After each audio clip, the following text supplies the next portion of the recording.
আসসালামু আলাইকুম। আমি Shahana Sultana, diploma in pharmacy second ইয়ারের ছাত্রী। আমি একটি কবিতা আবৃত্তি করছি। কবিতাটির নাম সৎপাত্র, লেখক সুকুমার রায়। শুনতে পেলাম পোস্তা গিয়ে তোমার নাকি মেয়ের বিয়ে।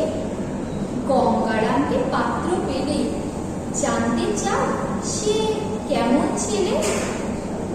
মন্দ না, সে পাত্র রং যদিও বেজায় কারো, তার উপরে মুখের গঠন অনেকটা খেয়ে প্যাঁচার।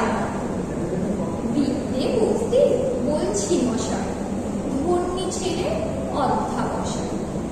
19 ডিপার্টমেন্টে দেশে ঘায়ের হয়ে থামলো শেষে। বিষয় আশায় গরিব বেজয়, কষ্টে সৃষ্টে দিন চলে যায়।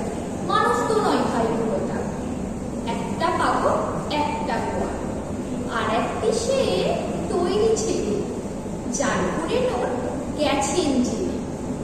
কনিষ্ঠটি তবলা বাজায়, যাত্রা দলে 5 টাকা পায়। গঙ্গারাম তো কেবল ভোগে পিলের জ্বর আর পাণ্ডর রোগে। কিন্তু তারা উচ্চঘর, বংশরাজের বংশধর।